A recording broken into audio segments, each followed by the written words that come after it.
हो गया।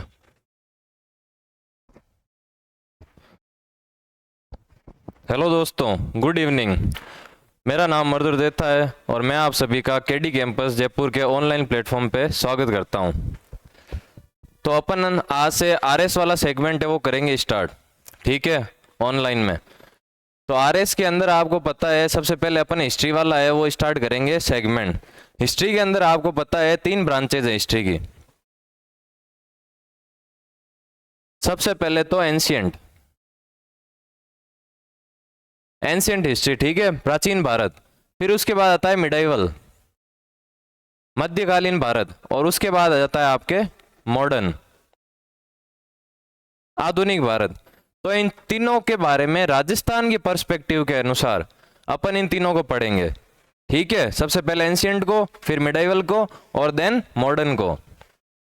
एंशियंट भारत का जो एंशियंट राजस्थान का जो सिलेबस है वो बहुत ही कम है, क्योंकि यहाँ से अपने साक्ष्य जो मिले हैं, एविडेंस मिले हैं, वो बहुत ही कम मिले हैं राजस्थान के अंदर। कुछ ही साइटें मिली है, कुछ ही साक्ष्य मिले हैं। और इंडिया लेवल पर अगर यही बात करें अपन एंशियंट हिस्ट्री की, इंडियन एंशियंट हिस्ट्री की, तो वो ऑलमोस्ट 30 लेक्चर के आसपास होती है आपके। ये मतलब एक पूरा पोथा भरेगा आपके। बट यही बात अपन राजस्थान के हिसाब से करें तो ओनली 5 से 6 लेक्चर के अंदर आपकी राजस्थान की जो एंशियंट हिस्ट्री है वो कंप्लीट हो जाएगी। फिर उसके बाद अपन देखते हैं मिडाइवल की। राजस्थान का मिडाइवल है जो राजा महाराजाओं वाला काल है, वो काफी बड़ा है हिस्ट्री के अंदर। राजस्थान में सबसे बड़ा पोर्शन है वो यही है। उसमें अपन देखते हैं कि ऑलमोस्ट 50 से 60 लेक्चर आपको मिडाइवल हिस्ट्री के लगेंगे। फिर उसके बाद आता है मॉडर्न। मॉडर्न वही वापस इतना ज्यादा नहीं है, वो जो इंटीग्रेशन वाला पोर्शन है, जो कुछ आंदोलन हुए हैं खास उनके बारे में अपन पढ़ेंगे। तो 10 से 12 लेक्चर के अंदर आपकी मॉडर्न हिस्ट्री भी कंप्लीट हो जाएगी राजस्थान की। तो अपन आज चालू करते हैं एंशियंट हिस्ट्री के बारे में। कालक्रम के अनुसार ये अपन पढ़ेंगे। तो सबसे पहले राजस्थान का एंशियंट हिस्ट्री के जानने से पहले अपन जो इंडिया का क्रोनोलॉजी है एंशियंट हिस्ट्री की उसको देख लेते हैं, और उसी के बेसिस पे राजस्थान के जो जो साइट्स मिली है उनको अपन पढ़ेंगे। तो चलिए देखते हैं। तो सबसे पहले एंशियंट हिस्ट्री के अंदर अपन देखते हैं कि पाषाण काल को अपन सबसे पुराना मानते हैं। पाषाण काल, ठीक है। फिर उसके बाद आ जाती है अपनी सिंधु घाटी सभ्यता, आईवीसी, सिंधु घाटी सभ्यता, शॉर्ट में इसको कहते हैं आईवीसी, इंडस वैली सिविलाइजेशन।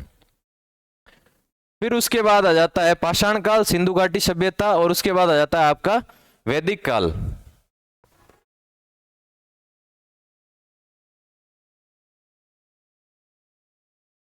वैदिक काल, देन महाजनपद काल, महाजनपद काल। महाजनपद काल के बाद आ जाता है आपका मौर्य काल,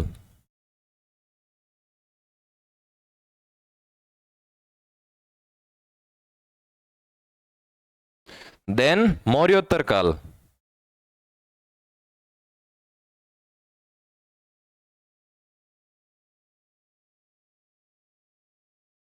और उसके बाद आ जाएगा आपके गुप्त काल,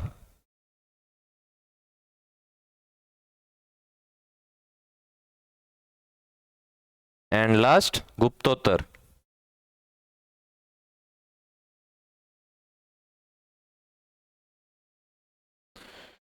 तो ये इंडियन हिस्ट्री की क्रोनोलॉजी है, ठीक है, कालक्रम में।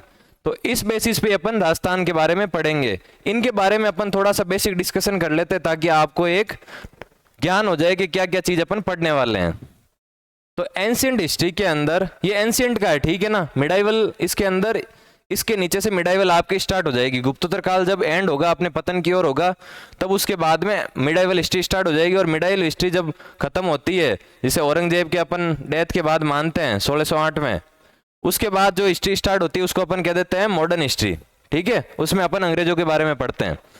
तो सबसे पहले अपन एंशियंट के बारे में आज चर्चा कर लेते हैं कि पाषाण काल को अपन मनुष्य के जो अस्तित्व के बाद का जो पीरियड है उसमें सबसे पुराना अपन मानते हैं पाषाण काल को, स्टोन एज को। स्टोन एज के अंदर क्या था कि व्यक्ति हर चीज से पत्थरों के बारे में सबसे पहले उसने जानकारी प्राप्त की और उसी से ही वो अपनी सारी क्रियाएं, दैनिक क्रियाएं करता था। जैसे कि खेती के रूप में, शिकार के रूप में, हर चीज से वो सबसे पहले पत्थर से ही अवगत हुआ था। तो सबसे मेन चीज अपने ये जो पत्थर का यूज लेता था वो शिकार के लिए सबसे पहले उसने यूज लिया था। तो पहले क्या थे, चपटे या अलग अलग आकार के उसे पत्थर यूज लिए, ठीक है। वो उन्हें मारता अपने भोजन के लिए, जो शिकार होते उन पे, तो उनसे सही से हिट नहीं हो पाता और वो सही से घायल नहीं होते। छोटे होते तो उनको बड़े पत्थर से मारता तो मर जाते, वरना नहीं मर पाते। तो फिर उसने देखा कि एक दिन उसने एक नुकीला पत्थर लिया और उसको उसने हिट किया उस शिकार पे, तो वो जल्दी मर गया उससे। तो फिर उन्होंने नुकीले पत्थरों का यूज शुरू किया, जिसे अपन क्या कहते हैं, पेबुल कहते हैं। जो तीखे नुकीले पत्थर होते हैं उन्हें क्या कहते हैं, पेबुल। तो उन पेबुल का उन्होंने यूज किया किसके लिए, शिकार के लिए। तो ये इसने कर दिया फिर पाषाण काल के अंदर, और वो घुमंतु था इस टाइम तक, यायावर जिंदगी जीता था, नोमैडिक जिंदगी जीता था। एक जगह पे स्थायी इसने निवास नहीं किया था, आज यहां तो कल वहां पर, मुसाफिर हूं यारों की तरह। फिर आता है आपका आईवीसी वाला काल। आईवीसी के अंदर क्या था कि उसने एक अपना स्थानीय निवास इस टाइम तक स्थापित कर लिया था, एक कॉलोनी बना ली थी, अपना एक सिटी बना लिया था। और ये सिटी बहुत ही व्यवस्थित थी, इतनी व्यवस्थित कि आज के आधुनिक जो शहर है वो भी इसके मुकाबले नहीं थे। उसमें समकोण पर कटती हुई सड़कें थी, एकदम पूरा ग्रिड पैटर्न था, उत्तम जल निकासी व्यवस्था थी उसके अंदर, प्रॉपर एकदम दुर्ग का अलग परकोटा होता था, जनसाधारण के लिए जो घर होते थे वो अलग होते थे, उनके अंदर रसोइयां होती थी, कुएं होते थे, मतलब प्रॉपर एक तरीके से आपका शहर वाला अर्बन सिविलाइजेशन थी। ये कौन सी, आईवीसी, नगरीय व्यवस्था थी। फिर आईवीसी के बाद में आता है आपका, और ये आईवीसी का टाइम पीरियड अपन मानते हैं 4500 बीसी के आसपास, कि ईसा के जन्म से 4500 साल पहले आईवीसी थी। अंग्रेज मानते थे कि जब से ईसा का जो जन्म हुआ है उसके बाद से ही व्यक्ति सभ्य होना शुरू हुए, बट उनको नहीं पता था कि यहाँ पर इतनी पुरानी सभ्यता भी है, उनको बाद में पता चला, ठीक है। और उसके बाद आता है आपका वैदिक काल। आपको पता है कि वेद हमारे हैं 4, ऋग्वेद, यजुर्वेद, सामवेद और अथर्ववेद। तो ये 4 वेदों से जो जानकारी मिलती है, इन वेदों से, उनको उस काल को जिस टाइम ये लिखे गए थे उसको क्या कह दिया अपन ने, वैदिक काल। देन उसके बाद आते हैं महाजनपद। धीरे धीरे क्या किया इन्होंने, जब ये नगर बनाने लग गए धीरे धीरे, तो इन्होंने छोटे छोटे अपने राज्य स्थापित करने लगे, अपने सांस्कृतिक हितों के अनुसार, अपने जो भी इकोनॉमिक हित थे जो भी थे, उन्होंने अपने सामाजिक समझौते किए और छोटे छोटे अपने स्टेट स्थापित करे। और उन छोटे छोटे स्टेट ने आपस में संधियां करके एक बड़े स्टेट का निर्माण कर लिया, जिसे क्या कहते हैं, महाजनपद, ठीक है। और ये महाजनपद इंडिया लेवल पे उस टाइम अपने थे 16, कितने थे, 16 महाजनपद थे भारत में। फिर इन 16 महाजनपदों में से एक महाजनपद था मगध, ठीक है। उन्होंने इन सब को हराकर अपनी सत्ता स्थापित कर ली, जिसका क्या नाम था, मगध। और इस मगध पर जो वंश राज कर रहा था उसका नाम था मौर्य वंश। तो इस मौर्य वंश के नाम से इस काल का नाम पड़ गया था मौर्य काल। इन्होंने अपनी पूरे भारत स्तर पर एक रूप सत्ता स्थापित कर ली थी, अखंड भारत का सपना था वो स्थापित किया इन्होंने।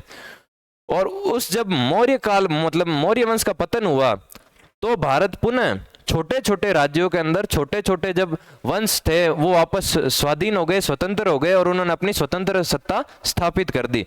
तो वो कोई एक वंश नहीं था उस टाइम, तो उसको अपन ने क्या कह दिया, मौर्योत्तर, पोस्ट मौर्यन पीरियड। मतलब कोई एक राजघराना अपने पूरे हिंदुस्तान पे शासन नहीं कर रहा था, छोटे छोटे अलग अलग राजघराने थे वो शासन कर रहे थे, तो उसको अपन ने क्या नाम दे दिया, मौर्योत्तर काल। फिर उसके बाद आते हैं गुप्ताज, गुप्त काल वाले, ठीक है। गुप्ताओं ने क्या किया कि पुनः जो ये मौर्यों ने एक रूप अखंड भारत की स्थापना की थी, वैसा का वैसा करने का प्रयास वापस किसने किया था, गुप्ताओं ने। और पुनः गुप्ताओं के अंडर में पूरे भारत का एक रूप शासन स्थापित हुआ। और वैसे के वैसे पुनः वापस गुप्तोत्तर काल आया, पुनः विकेंद्रीकरण हुआ, पुनः वापस सामंतवाद आया, और भारत पुनः से एक अलग अलग स्टेट्स के अंदर विखंडित हो गया और वहां पर अलग अलग वंश स्थापित हो गए अपने स्वतंत्र तरीके से। तो ये एक क्रोनोलॉजी अपने इंडिया लेवल की है, और इसी को अपन बेस बना के क्या करेंगे, राजस्थान के जो एंशिएंट हिस्ट्री है उसको भी अपन इसी कालक्रम के अनुसार पढ़ेंगे। तो चलिए स्टार्ट करते हैं राजस्थान वाला पोर्शन। तो सबसे पहले अपन ने क्या देखा था, पाषाण काल।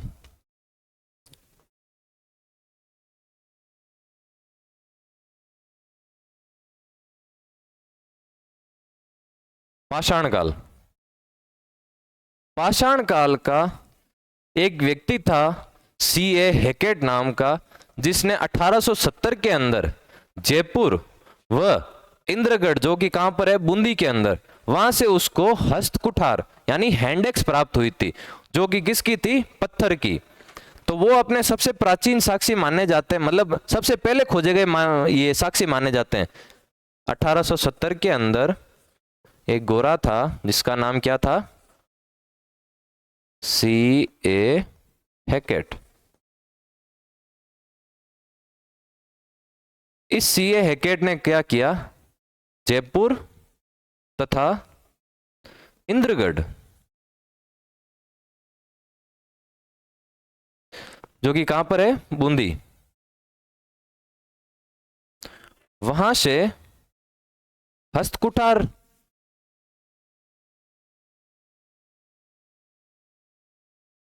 हैंडेक्स बोलते हैं जिसे, उसे प्राप्त किया।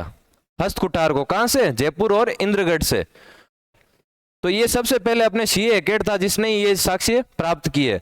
उसके बाद में इसी के समान एक व्यक्ति था सेटनकार, क्या नाम था उसका,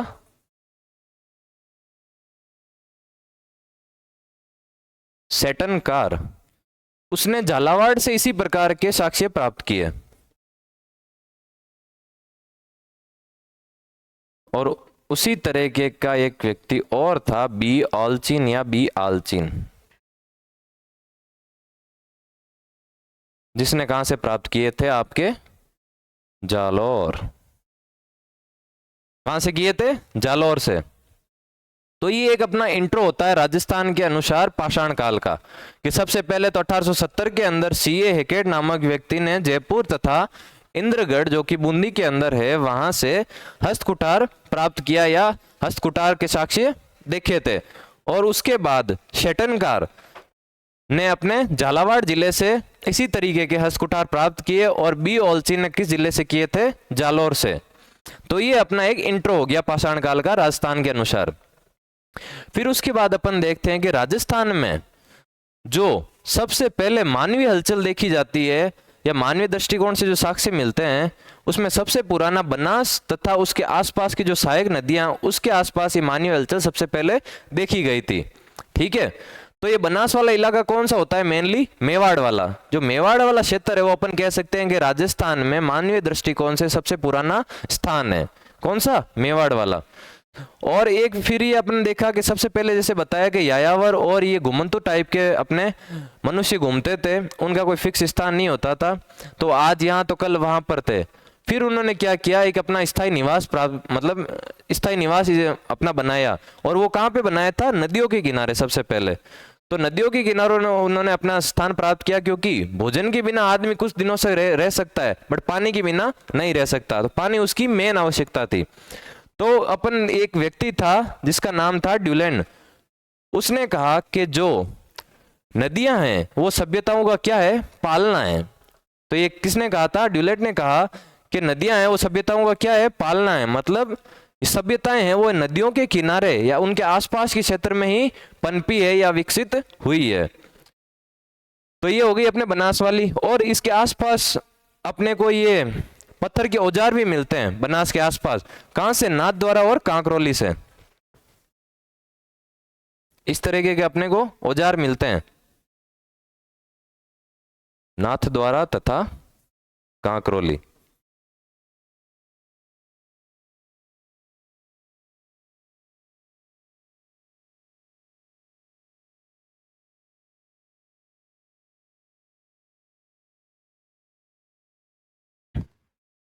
तो ये हो गया अपना राजस्थान का पाषाण काल का इंट्रो। अब अपन पढ़ेंगे साइट्स कि राजस्थान को पाषाण काल के अपने कौन कौन सी साइट्स मिली है। तो चलिए देखते हैं अपन आगे। सबसे पहली साइट है वो है अपने बाघौर।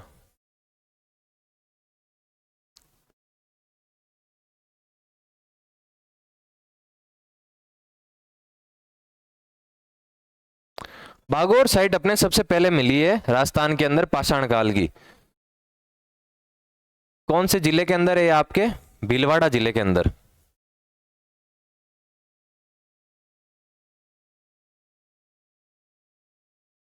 फिर आता है नदी, क्योंकि सभ्यताएं मोस्टली नदी के किनारे ही थी।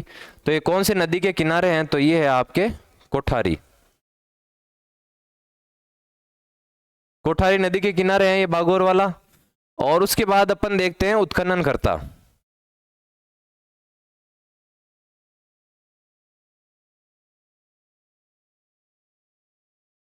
इसका उत्खनन करता कौन था? तो वो एक अपने इंडिया के व्यक्ति थे, वी.एन. मिश्र, वीरेंद्र नाथ मिश्र, शॉर्ट में अपन लिख रहे हैं वी.एन. मिश्र। तो ये हो गया अपना नदी सबसे पहले। फिर हो गया उत्खनन करता कि किसने इसकी खोज की थी, मतलब सॉरी खुदाई की थी। खोज और खुदाई में काफी फर्क है, ठीक है ना।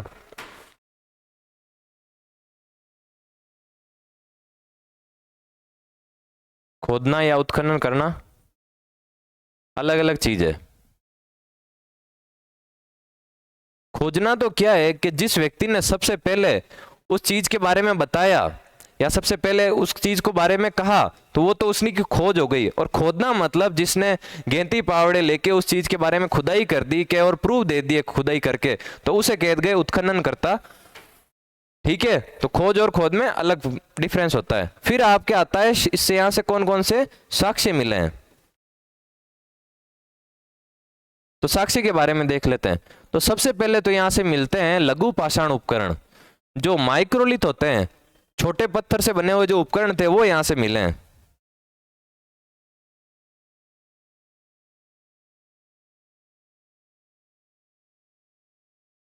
लघु पाषाण उपकरण।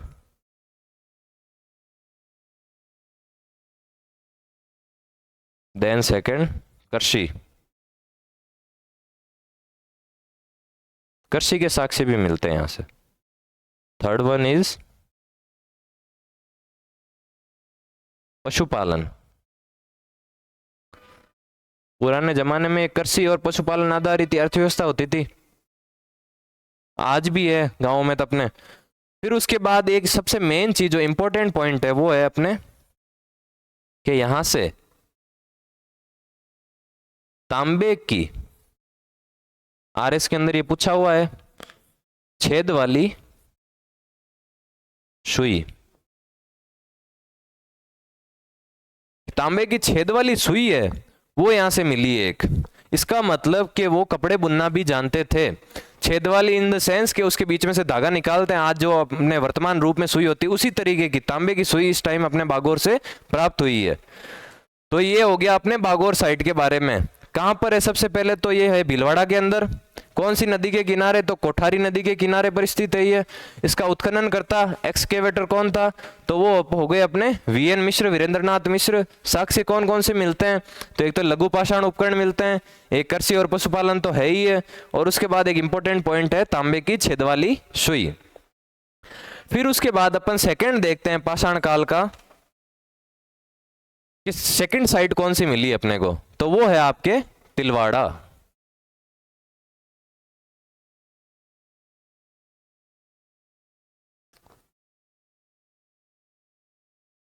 तिलवाड़ा आपको पता ही है, जो बाड़मेर साइड के अपने स्टूडेंट है वो जानते होंगे कि ये बाड़मेर के अंदर स्थित है, और यहाँ पर एक पशु मेला भी भरता है।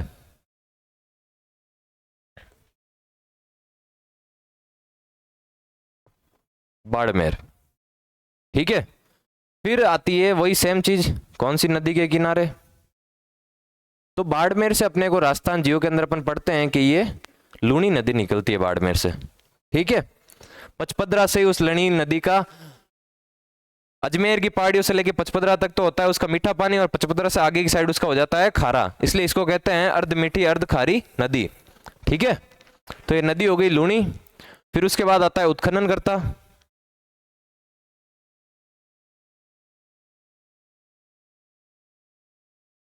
उत्खननकर्ता के अंदर वही पुराना वाले वीएन मिश्र जो बागोर के अंदर थे, वही यहां पे भी है, वीरेंद्रनाथ मिश्र।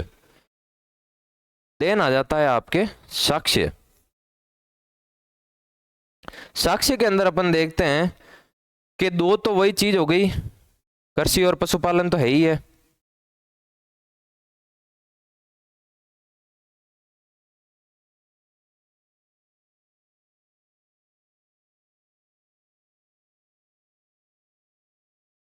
और उसके बाद यहां से मिलते हैं अपने को अग्निकुंड। क्या मिलते हैं? अग्निकुंड या यज्ञ वेदिकाएं।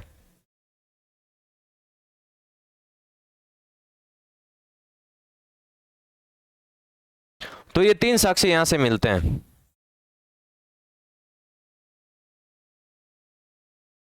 कौन कौन से? कि सबसे पहले सेकंड साइट तिलवाड़ा हो गई, जो कि कौन से जिले में? बाड़मेर के अंदर। कौन सी नदी के किनारे? तो वो हो जाएगी लूणी। देन उत्खननकर्ता वही जो बागोर के अंदर थे, वीरेंद्रनाथ मिश्र। एंड साक्षी के अंदर कृषि, पशुपालन और अग्निकुंड। इसको थोड़ा सा याद रख लेना, अग्निकुंड वाले को। अग्निकुंड के साक्षी अपने राजस्थान में कहां से मिले हैं? पाषाणकालीन तिलवाड़ा के अंदर से। ठीक है। और एक पीछे वाले में अपन ने एक जगह लिखना भूल गए कि ये जो भीलवाड़ा के कोठारी नदी के किनारे पर इन्होंने एक जगह थी, महासतियां। इस महासतिया नामक जगह से सर्वप्रथम एक्सकेवेट किया था या उत्खनन किया था। इस जगह से ये खुदाई की, तब ये प्राप्त हुआ था सबसे पहले। ठीक है।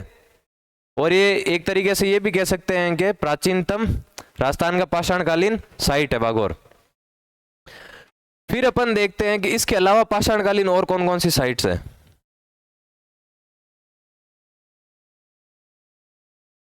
तो उसमें अपन देखते हैं कि एक तो है पचपदरा। पचपदरा भी मैंने बताया कि बाड़मेर के अंदर है। तो एक तो ये पचपदरा अपने यहां पर मिलती है, पाषाणकालीन साइट। थर्ड पचपदरा, बाड़मेर।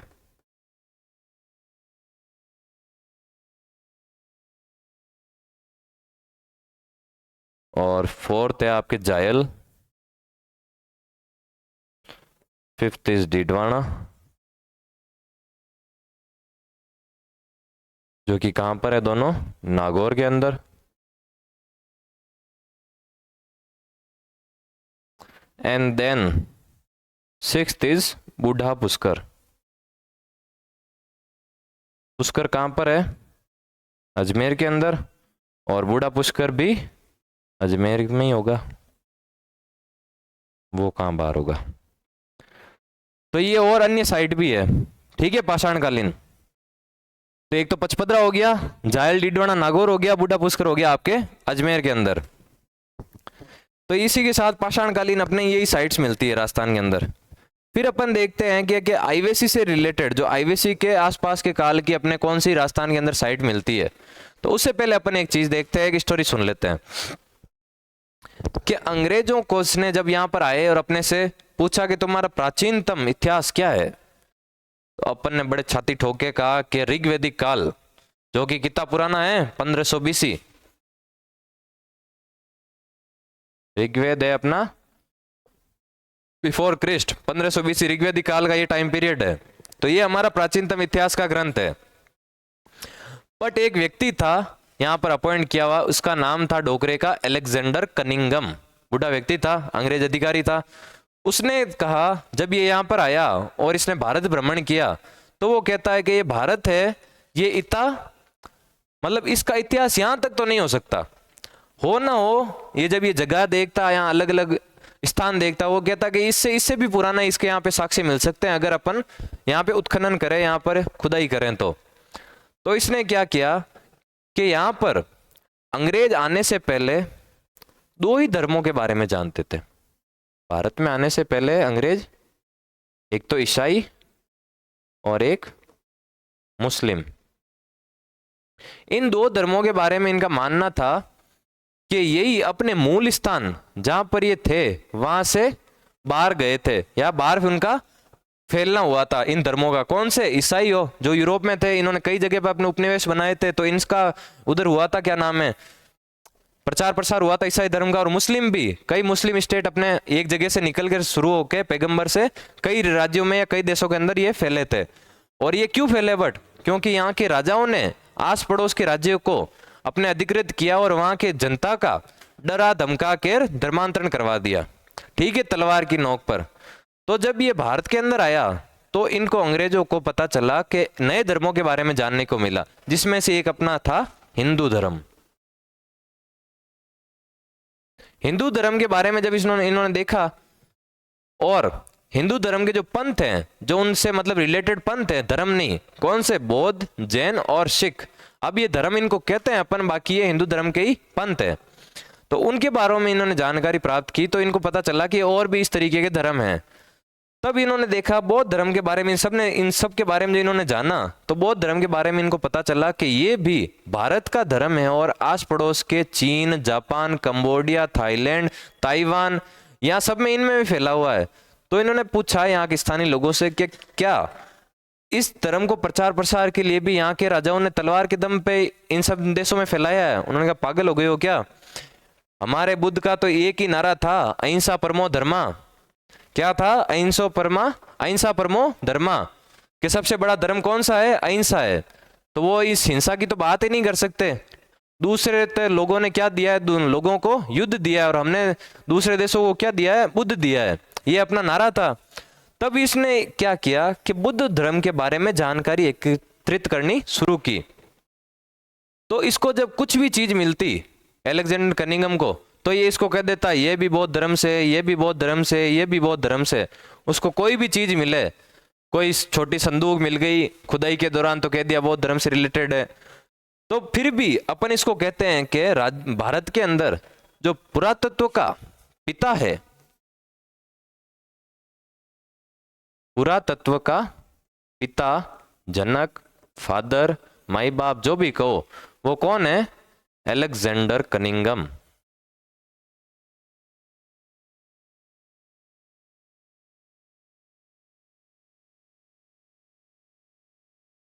कौन हो गया? Alexander Cunningham.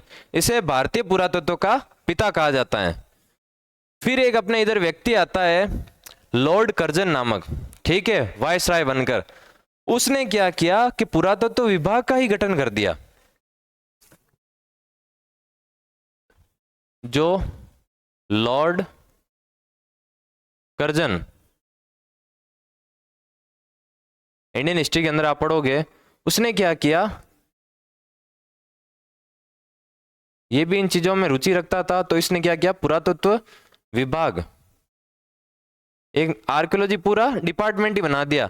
क्यों? कि डिपार्टमेंट बनने के बाद इसको देना पड़ेगा फंड, और रेगुलर फंड देंगे तो उससे क्या होगी, नई नई साइट्स अपन खोज सकते हैं। तो इस पुरातत्व विभाग का इसने एक निदेशक बनाया था, जॉन मार्शल नामक व्यक्ति को। ये भी गोरा था। तो इस जॉन मार्शल को इसका निदेशक बनाया। इस जॉन मार्शल ने जब अपनी पुरानी फाइलें उठाई, तो इसे पता चला, जब इन्होंने अपनी रिपोर्ट्स देखी, कि जब अपन पाकिस्तान, जो अब का पाकिस्तान हो, उस टाइम भारत का ही पार्ट था, उसमें लाहौर से मुल्तान के बीच में जब अपन ने एक बार रेलवे लाइन बिछाई थी, तो अपन ने ईंटों का प्रयोग एक पास ही के टीले के अंदर दबी हुई थी, उनका प्रयोग किया था। तो इसके बारे में उसने जानकारी प्राप्त करी।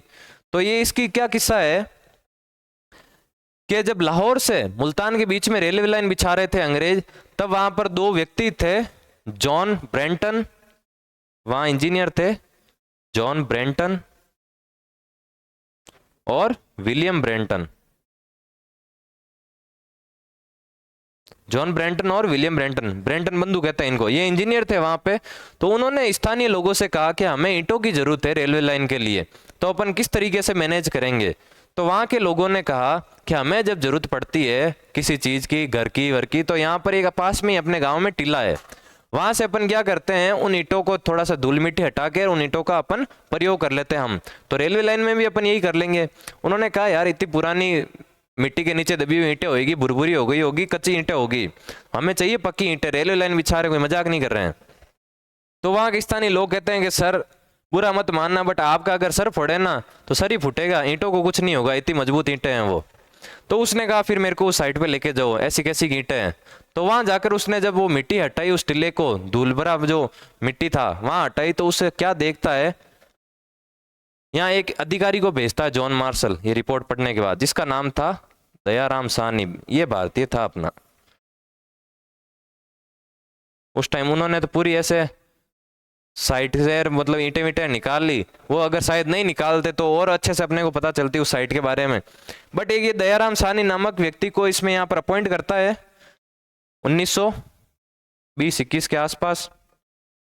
ठीक है, ये जब वहां जाके देखता है दयाराम साहनी, तो वहां जब उसने ये धीरे धीरे मिट्टी की परतें एकदम बारीकी से हटाई, तो देखता है कि एक 5 किलोमीटर के अंदर पूरा सुव्यवस्थित तरीके से एक पूरा का पूरा शहर बसा हुआ है उस मिट्टी के टीले के नीचे।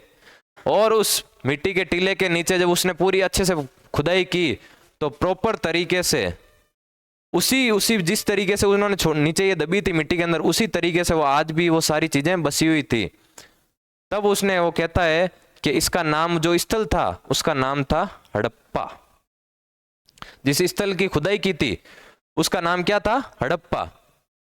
तो ये कहता है कि यहाँ पर रसोई घर मिले हैं, स्नानागार मिले हैं, कुएं मिले हैं, दुर्ग मिले हैं, जनसाधारण के घर मिले हैं अलग से, मंडियां मिली है नाच की, चबूतरे मिले हैं अलग से। मतलब कितनी सारी चीजें, पूरा इनका अलग साम्राज्य स्थापित कर रखा था यहाँ के लोगों ने पुराने टाइम में। और इसको इन्होंने क्या नाम दिया, इस जगह के नाम से इसको दे दिया नाम हड़प्पा सभ्यता। और इसी के ही थोड़े टाइम बाद में एक दूसरी साइट और खोजी गई थी जिसका नाम था मोहनजोदड़ो, जो इससे ऑलमोस्ट 375 किलोमीटर दूर थी।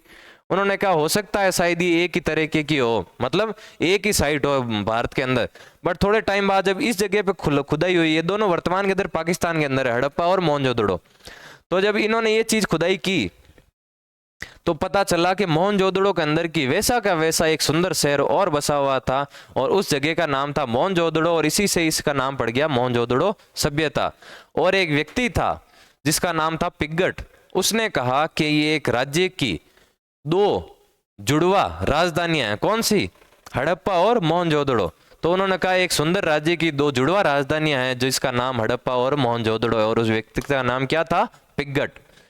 तो ये हो गया आपके मोहनजोदड़ो के बारे में। और स्वतंत्रता के बाद में, ये तो 1920-21 की बात है, उस टाइम तो भारत स्वतंत्र हुआ नहीं था।